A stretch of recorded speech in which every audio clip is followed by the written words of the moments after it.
Welcome back to another episode of the Adventures of a Disney Dad podcast. Matt and Chip are here. We've got our people mover hats on. We are ready to go. We're going to be answering a bunch of your listener questions that have been piling up in the inbox. We appreciate you guys sending those in, as always, on social media, or you can just email them, matt@adventuresofadisneydad.com. Chip, I'm freezing. I know you're freezing. You've got a vacation planned. It's supposed to be a high of 4 degrees here. How's everything going in general? I mean, I'm itching to get back to Florida. I don't know about you. Oh yeah, so we have a snow day today. We got like 3 inches, and it's still snowing outside as I look. And this morning we spent an hour and a half watching Disney cruise videos. So if you see my wife on Instagram or anything, she was putting, "Oh, of course we're sitting enjoying the morning watching Disney cruise vlogs." We went Yeah, sledding and we're stuff this itching. weekend, looking at the snow. It is brutal. It is brutal. It's like that seasonal depression. I don't know if I'm just getting older or what it is, but it is painful. So Yes, yeah. we're both jonesing for some Disney World talk. One of the questions that I think I get the most frequently, there's two, and they're going to be right at the top of the list for anybody that's planning a vacation to Walt Disney World, is can you go to Walt Disney World without Multipass, Premier Pass, or Lightning Lanes? Chip, you and I have done it both ways, and Yeah. we've both done it, I think, with our kids both ways. What are your thoughts on this question? I mean, if you're gonna do it, you can do it, but just your expectations have to be that you're not going to be able to ride every single ride or more than probably 5 rides. The big thing I would say is if you're going to go to Disney World without multipass, you got to do the rides that nobody does, like the carousel. Like if you have a young child, I think it's the best thing. Go do It's a Small World, go to the shows, go to Mickey's PhilharMagic, do things like that you don't normally do or that people wouldn't recommend. And just that way it checks it off. Like that's what I would suggest doing, but you can do it. It's just you can't expect that you're going to do all the top tier attractions. I think to me, it all comes down to are you comfortable with waiting in line? And are your kids going to be comfortable waiting in line? And from my perspective, that's just money that you should build into the budget of your vacation from the jump. Unless you're going with just adults that you know are going to be comfortable with standing in line for an hour, hour and a half for some of the top tier e-ticket attractions. If you've got little kids, just build it into your budget and plan on paying for it from the get-go and plan on paying the max price. And I was talking to a client about this yesterday. Shout out to Steven. I know, he listens to the show too. And he was like, but the one day it's so expensive. And from my perspective, the day that it's expensive is the day you want to buy it. If Yeah. multipass throughout your vacation is like $26, $25, and then $32 one day, the $32 day is the day you want it because they've raised the price for a reason. Disney has data internally that they are expecting higher crowds that day, and that's why they've spiked the prices. So from my perspective, the days that it's more expensive, I think it's more important for you to buy. But as Chip pointed out, if you don't want to wait in lines or you're going with kids and you absolutely don't want to pay the money, you have to have a really good rope drop strategy for every park. You have to make sure that you're kind of planning for some breaks during the day. You're building in character meets because those don't have lightning lanes anyway. And you're thinking about those shows that you want to go to strategically, probably some table service dining to get some more breaks. But ultimately, you're going to do less on your Disney vacation without question. I would also say that you also have to have a plan for the end of the night of Mhm. maybe going to that one ride you want to ride and getting in right before park close. And skipping the fireworks.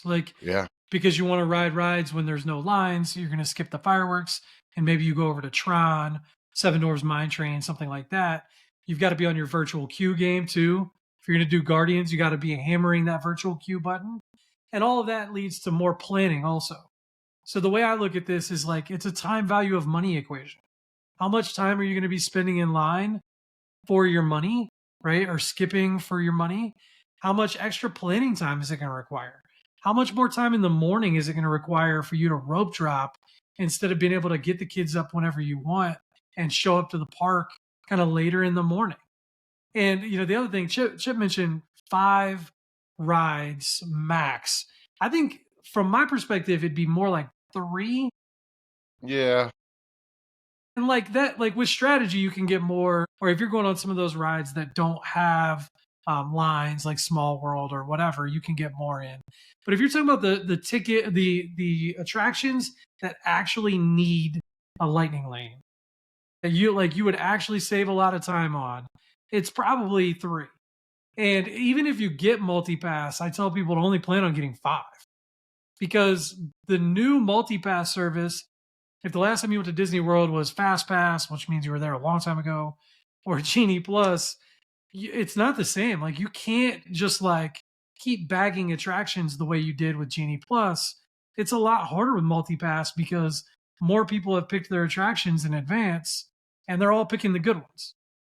So, like, do you consider maybe skipping multipass at somewhere like Animal Kingdom or Epcot and then replacing that with a good rope drop strategy? It's possible, but you're going to wait in line. So Yeah. it's a trade-off. And so from my perspective, like I think you should buy it every time. I tell people to build it into their budget. I would certainly wouldn't do it without kids, or I wouldn't go to Walt Disney World without multipass with kids.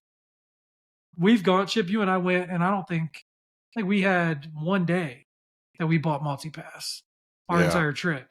That so like you go as adults, it's different because we can scroll TikTok at least for another couple days in Well, line and and stuff that's the like thing that. is we talk, we could have conversations where when you're a little kid standing there for your patience isn't very great. And so it's one of those that, but we also we're veterans of going there. We're not going to wait more than 20 minutes anyways. So somebody asked me that the other day, and the question was like, "What is the longest you've ever waited for something at Walt Disney World?" And I genuinely think that I've waited longer at Gideon's for cookies and coffee than I ever have any attraction ever. And Yeah. that's says a lot about Gideon's, but it also says a lot about having a good strategy, buying multipass, setting expectations, all of those things. Because I'm not waiting an hour for anything, and I'm not making my kids wait an hour for anything. So, like, if you want to do that, more power to you. But it's a struggle, and honestly, a lot of our episodes where we've touched on Universal have really tackled that topic. Because if you go to Universal, it's not $35 a person. It's $150 a person to skip the lines unless you're staying at one of the signature level hotels that has Express Pass. And so Express Pass is a really big decision for your budget, and you don't want to go to Universal without skipping the line with kids. Correct. Yeah. I mean, it is an absolute, it's a nightmare. I love Universal, and I think it's great for kids, but you got to have Express Pass in my opinion. So that's our thoughts. So Chip, the next question is, can you go to Walt Disney World without Magic Bands? And what I see a 100. lot, I hold on, was going to let say, me before you go jump in, ahead. because I know what you're gonna say, but before you jump in, I want to set this up. The question that I get the most is people that forgot to order them in advance. So they're like 2 weeks out from their vacation. They just realized they forgot to order Magic Bands. Even if I sent them an email reminder, whatever, they forgot. And they're like, oh crap, can I order them now? Do I actually need them? And we go through this conversation pretty much every time I plan a trip for somebody going the first time. So Chip, can you go to Walt Disney World without a Magic Band? Yes, 100%. And Uh, like, let's talk a little bit about what Magic Bands do. Do you use Magic Bands? yeah, we do. And it's one of those that we bought them a couple trips ago because we bought the fast or the Magic Band Plus, but we didn't buy them this last time. We just keep using them and recharging them. But it's more, you can get into your room, you can get into the park. It's your park ticket. You link a credit card to it. So if you're buying food or if you're on the dining plan, it's linked to that, it's linked to your Magic Band. It's more of a convenient thing than anything else. But the way technology is now, you can also use your phone. You can put your tickets in your wallet on your Apple phone, double click it, and it comes up, and it's how you scan in. The big thing that I'll mention about that, because you can do the same with Apple Watches, right? So a lot of people use Apple Watches. Worst case scenario, if you don't want to use any of those, you can get an old fashioned hotel key card that'll have your tickets loaded on it, and it'll open your room and all that fun stuff too. But the downside is that like a lot of times the phones don't work. I found like I'll get to my room and I'll put my phone to it, even when I've got my Magic Band. Like, say I get there for the first day of the trip, I don't have my Magic Band on, it's in my luggage or whatever. I'll scan my phone and my phone won't work. And I'll have to go back down to the lobby or I'll have to dig through my luggage to get my Magic Band out. And like the other thing is when you're scanning into rides, like if you use Multipass, doing your phone like 4 or 5 times for the different people in your party, Yeah. especially if you got kids, it's more time consuming and annoying. So it really is a convenience factor, and it's an expensive convenience. Like that, I think the cheapest one you can get now is like $39. I'm sure you can find them on sale for cheaper, but the Magic Band Plus is expensive. It's got some It, cool features too that like it lights up when the fireworks are going or when you're by certain things. my kids love that more than anything. Like they'll go up and wave at the statues, the 50th anniversary statues that are still out. I will say, if you're online and you have a trip booked, then you can buy them, and you can get some decent ones on sale for about $30, 34, or you can just get the plain colored ones, and I think they're 25 ish. And it's one of those that when we took my mom and stepdad this time, we bought their Magic Bands for them because it was more of a convenience factor. It's one of those that, hey, if you need to get food, here it is. It's scanned in, whatever. Get in your room, get in our room, whatever. It's more convenience than it is anything. And we're going to take it on our cruise. And I think we're going to order my mother-in-law one for her first time going on the cruise, just so she has. The one thing that I always encourage people to buy them for is that it's a fun surprise to get excited for your vacation, especially if you buy them in advance because you get them personalized. So dad gets his, daughter gets theirs, and it's got your name on it. Mom's got hers. You get to pick them.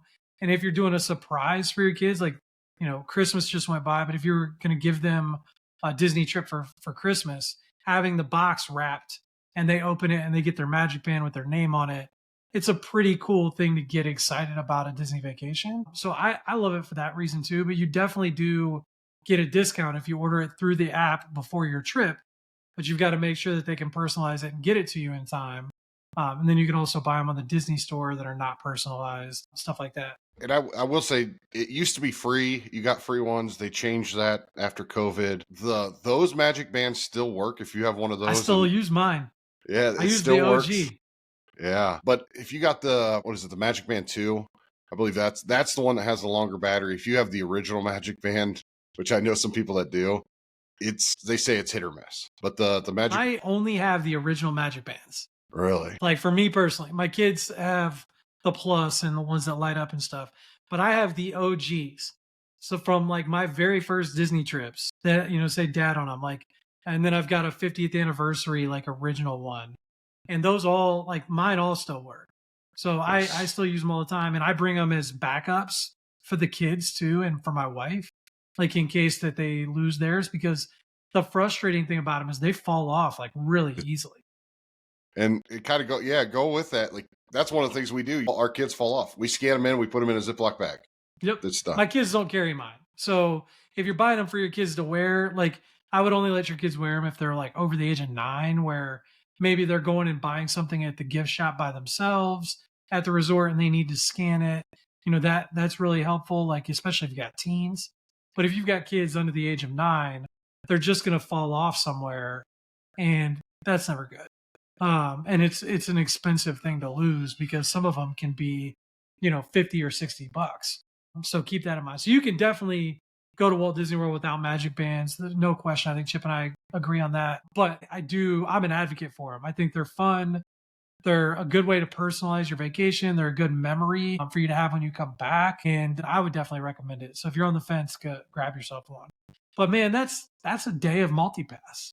It is. If you're talking about budget and you're like your budget is tight, I would put the money toward Multipass before I'd put it towards Magic Bands. Yeah, you're probably right there. That's my thought. If you're park hopping with Multipass, which park should I go to first? And this is a really good and interesting question. Do you want me to give me my thoughts first, Chip? I thought I would go to Hollywood Studios is kind of where I would lean towards, or Epcot just to get the higher tier rides, and you could get those parks done, and then maybe go over to Magic Kingdom and do some of the lower tiered rides. That's kind of what I would lean towards. But those are the two I'd go to first, unless it's a Magic Kingdom day. Then start at Magic Kingdom, and that's where you want to go. But I wouldn't. That's probably my thought. If you're park hopping with Multipass, deciding which park to go to first, I think, is based on a couple different things. First, do you want to end at a nighttime show? So, do you want to end at Phantasmic? Do you want to end at Happily Ever After? If you want either of those things, then you want to end at that park and you want to start at a different one, obviously. The second one is going to be the cost.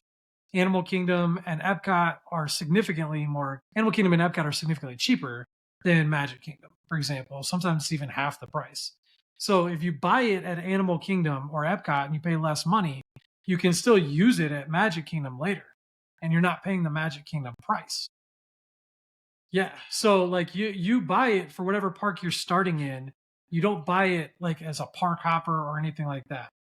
Interesting. I didn't So know that. that's important to know. So if Animal Kingdom's like $17 and Magic Kingdom's 35, you can buy it at Animal Kingdom and use it later at Magic Kingdom as long as you go to Animal Kingdom first, you ride your rides, and then you start picking at Magic Kingdom or wherever else. The other part of it is what Chip hit on a little bit, and that's your ride strategy. Like, for example, if you want to ride Slinky Dog Dash that day, whatever day we're talking about, you're not going to be able to get it in the afternoon or evening if you don't select your Hollywood Studios rides first. So, Hollywood Studios, if you want to ride Slinky Dog Dash, it has to be your selection for that day, and you have to pick Slinky Dog Dash first. Otherwise, it is not going to be available. You might get lucky and you'll see a bunch of videos on the internet about like, oh, Slinky Dog Dash like reopens, blah, blah, blah, blah, blah. And that's true. Like there's occasional availability that pops open, but you're not going to be on your phone all the time, like smashing the button to update to try and figure it out. And honestly, you're not that great at the app if you're like new to a Disney trip. So it's like, to me, that kind of advice is a little ridiculous. Like if you're a tech person, you go to Disney frequently and it really matters to you, definitely check some of those videos out because you can learn how to do it. But for the average person, that's like kind of ridiculous. So I think it definitely depends on, to me, what you want to ride the most. And virtual queues matter too, right, Chip? If Yeah. you want to ride Guardians of the Galaxy, you want to be able to get in the virtual queue. You want to go to, maybe you go to Epcot first because then you get the 7 a.m. and the 1 p.m. You're not wrong there. I think there's a lot of different factors there. So thinking all of that through, Chip, what would be the factor that you would think about the most?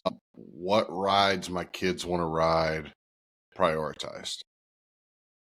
I think that's a good way to do it. I think that I'm just like they would say we want to do Slinky Dog or we want to do Rise or we want to do Tower of Terror. Then I'm like, okay, we got to go there. And it's one of those that, you know what, I'm okay starting there and ending in Epcot and maybe catching something at the end of the night, something like that. The problem with that and like the concern that I would have is like, say if you want to ride Remy's or Frozen, neither one of those are going to be available in the afternoon or the evening. You might get lucky where you go to Hollywood Studios first, you scan into a ride really early, like as soon as you get there, and Frozen is available or Remy's is available, one or the other. But the odds are going to be really, really slim. Because literally, everybody's doing that. That's like everybody that goes to Epcot or everybody that goes somewhere else is going to be trying to get their next ride as one of those tier 1 attractions. And kind of going with that is if you're going to, let's say you've got a Slinky Dog Multipass, go rope drop Rise and ride Rise. And that would be our strategy for anything is go, whatever you don't have, go ride. The opposite. And that's the same way at Epcot. If you don't have Remy's, rope drop Remy's and get your Frozen. From my perspective, the most important factor for my family would be where do we want to end the night? Because are we doing a nighttime show or are we not? And the second most important factor would be the parks that have the most multipass rides, which are Hollywood Studios and Magic Kingdom. Because you're more likely going to be able to get a Rock and Roller Coaster or a Tower of Terror or a Mickey and Minnie's Runaway Railway later in the day. So I might start at Animal Kingdom or Epcot, hit the Safari, maybe do Flight of Passage if we're paying for that, get Everest, and then immediately I'm going to be picking whatever the next best ride is available at Hollywood Studios because you might get a couple, e-ticket attractions that Yeah. are still available because they've got more. And the same goes for Magic Kingdoms. You might score Tiana's, or you might score Peter Pan's Flight, Pirates, Jungle Cruise, something like that. Can't get Big Thunder Mountain anymore, unfortunately. But some of the others you might be able to score a little bit later in the day, and it gives you more value out of the multipass For sure. from my perspective. For sure. So that's the way that I would think about it. But there are a lot of people, like, if your budget's tight, you should definitely be considering the price. Like, that's a good way to backdoor your way into Magic Kingdom Multipass, is by buying it at Animal Kingdom for the morning. But if you're talking about your budget, then you're also paying for Parkhopper. So a Parkhopper may not be an option for you if you're trying to keep that low budget. So this was a really fun question that I saw on our inbox, Chip. Tarzan, Hercules, Hunchbacks of Notre Dame are a few movies with little to no representation in the parks. Are there any movies that you think need more love in the parks? I think all of those are like mentioned in like Happily Ever After, stuff like that, but they are otherwise non-existent. Ah, you're What right. do you, Chip? They What do all you used think? to, they all used to be. I would say that. I think all of them used to be, but now they're not. Oh, that's a good question. Probably It's my. a fun one. So I have two. There's one that I thought of when I was reading this question earlier, but I'm going to save that for a second. My first one is Zootopia. Well, I it's don't. about to get a lot of love. It will, but it took some time. I mean, it's one Yeah. of those that I think there should still be a character meet and greet. There used to be. You used to be able to meet Nick and Judy Hopps when you walked in, but they don't do that anymore. When you walked in Magic Kingdom, the other one I'm going to say is, this goes back to our childhood of the Disney special movies. So like, you think of like Brinked, you think The of Disney original Disney movies, original yeah. movies. Yep. There's Xenon Girl of the 20. 100%. There is no. They don't get any love. Like I'm not saying they should, but like, they did the thing at Disneyland where they Johnny brought that Tsunami. Johnny Tsunami, motocross. We watched the basketball one, double dribble or double teamed, I think, or something. I think it's double team. The two twins. We watched that with Kenzie the other day talking about basketball. But I think that's one of the things that needs some love, are those original, even the series. Like, I mean, I know that Bluey is going to be coming, but Imagine if that's they had like a smart house that at would be Disney parks. That the would be best. fun for sure. Yeah, but that's the Disney original movies. That's what I was kind of like. I thought about that the other day or yesterday when you sent me the question. That was my original thought, was Disney original movies. There's not really any that stick out to me that I like yearn for, I think, is the best way I would describe it. I don't really care if Tarzan, Hercules, or Hunchback are in the parks, to be honest with you. I do think that like having Zootopia with a new show and having more of a presence at Animal Kingdom, I think is going to be fun. The one that really sticks out to me, though, that is like a newer movie, is Coco. I like when they announced the Coco stuff that was coming, that is ultimately coming to Disneyland. I was really hoping it was coming to Walt Disney World. I borderline would rather have Coco than Encanto at Disney World. Wow. And I like that. I just think that movie is so special, and but at the same time, it's hard to figure out where it would fit or how it would fit or whatever. But I do think like the idea of something Coco related, like for Halloween or something like that, would just be really special. But that's the one that probably sticks out to me the most. Going with that, man, I was looking at those and Coco and all of the things. The cruise line has kind of gotten to that. They Yeah, are going after that, which is, I mean, they're going to have the Hercules on the Destiny. They got the Coco restaurant, but there's such good music. Like Tarzan with Phil Collins music is unbelievable. It is underrepresented.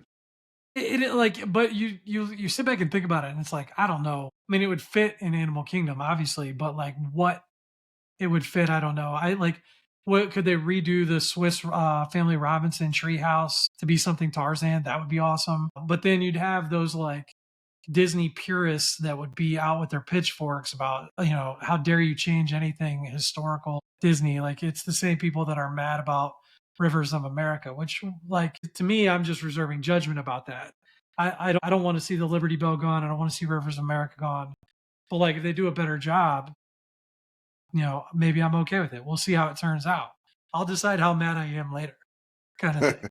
There's another question that has been really popular in 2025, which is, does the water park free access on check-in day at Walt Disney World require tickets to the parks? And no, it doesn't. I was gonna So say I you don't.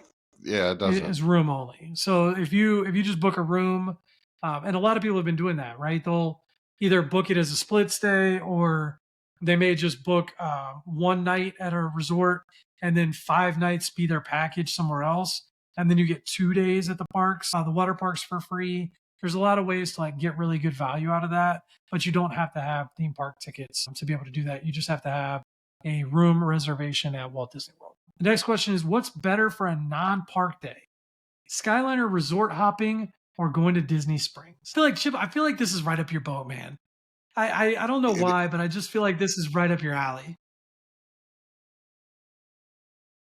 That's exactly what I was thinking too. Both. What's that Shannon Sharp the GIF where he's going both, BOAF.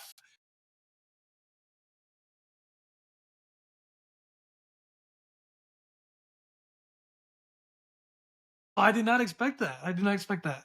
dude, it's one of those. We can get on it and ride it for hours on end, and my kids love it. They even pick, like, if there's not a line, they'll ask the cast member working, can we have the Haunted Mansion one or whatever? And but we'll get off. We'll go tour Pop Century. We'll go tour Riviera. I mean, we've been in all of them. The only one I haven't been in is Boardwalk. I need to walk over to the Boardwalk one time doing that, but we love doing that. That's one of our favorite things of doing is just getting on the Skyliner. We do stop and get a coffee, and I know Matt's favorite coffee is right at the hub right there. But we love it. It's probably our favorite. It's probably my kids love the Skyliner 10 times more than they love the monorail. The monorail is like completely hit or miss for me. I would not. I'm not the kind of person that's going to go over and I mean I like the resorts there, but I'm not just going to go just to ride the monorail. Like that just wouldn't do it for me. I would go just ride the Skyliner, but I think I would love to do both if that's an option. But I would really think like, where does this fit in my budget, and like where does it fit in my meal plan and my dining plan? Because can I get a Topolino's and put that on there? Like as my, I'm gonna go ride the Skyliner for a little bit with the kids after we do Topolino's or something like that. Or are we going to Disney Springs to eat dinner? Because, and the reason why I say budget is like Disney Springs, I've never gone there and not spent money. Like It's you true. can go and ride the Skyliner and not spend any money and the kids can have fun. But I like, it's inevitable that you're going to buy something at Disney Springs, whether it's World of Disney that gets you, Gideon's can get you, Starbucks can get you, any little, like, I mean, all those shops, heck, Bath Bombs can get you at For Disney sure. Springs. So, like, I don't know. I would think about it that way. Is like, where does it fit with my dining? Where does it fit with my budget? And then go from there. The other thing, like I thought about this after I was done, was the Skyliner's so relaxing in terms of if you go to Disney Springs, especially at night, it's hustle and bustle. It's like being in the park. And at some point in your vacation, it is a vacation. You want to relax. You And know, if we're going to be honest about the Skyliner, though, you still have to get like on and off, which is annoying. it is, but that's why you get on at the switch at the 3 at Caribbean Beach, and you go all the way to Epcot, Yeah, walk like, down. yeah, like, yeah. I mean, I love it, and There's nothing I love more than going to Disney, going to Caribbean Beach at the hub, and getting a coffee and hopping on the Skyliner. Like that is like the perfect morning for me. It was my favorite thing about staying at Riviera was walking out of my room, walking onto the Skyliner, and going to get a coffee at Caribbean Beach. It was like the best thing ever. So I don't think that you can go wrong with any of those options. But if you can do both, I think that's even better. So last question we're going to be able to get to today, and this one I've got a lot of feelings about. So Chip, they've been surveying guests. Disney has been surveying guests about the idea of having the Simpsons in the parks.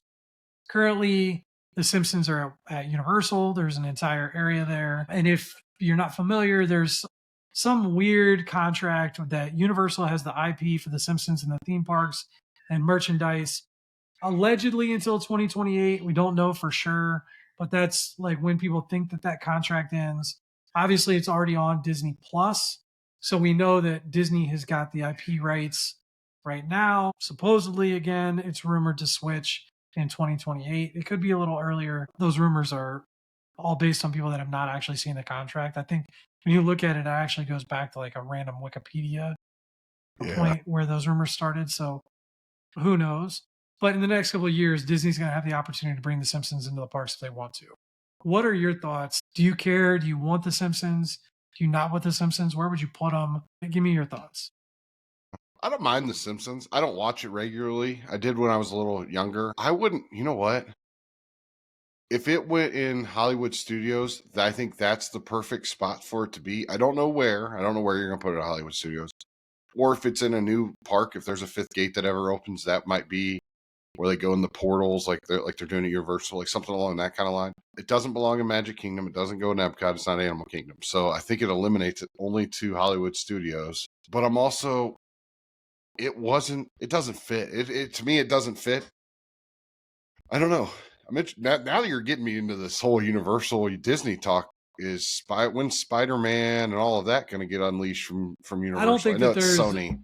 It's a I Sony think thing. that from what I read, there can never be Marvel on the East Coast at Disney. And I could be wrong, but I think that that contract was in perpetuity. So there's no end to it. Yeah, it's a Marvel except for the what is already represented at Universal. So if there's any new Marvel, they could go to Disney World. That's why they have Star-Lord at Walt Disney World, but not at Universal.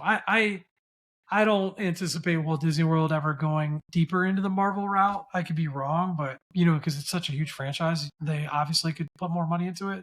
I hate the idea of The Simpsons. I hate it. Yeah, I don't like it either. But I don't know anybody that watches The Simpsons. Obviously, I know The Simpsons does like really good numbers, and I know there's people out there that watch it, and I know that they are like obsessed with it. But I personally have zero interest in it. Zero interest in it at the parks. I could completely do without it. So that's my short answer, just because we're getting along on time. If you have thoughts on The Simpsons at the Disney parks, definitely leave them in the comments. The one thing I'll say too, we appreciate you guys listening. If you could take a moment to like, rate, and review the podcast, subscribe on YouTube or wherever it is that you're watching, it really, really does help our show. So we very much appreciate it. As always, if you want to get a free quote for your next Disney Universal, Disney Cruise Line, or any other vacation, link to get a quote is in the show notes. Chip, that's going to wrap it up for us today, man. You got anything left? No, stay warm. It's going to be cold throughout here in the next week, so stay warm. And I pray that I will see you in the park soon because I need to get out of this cold weather.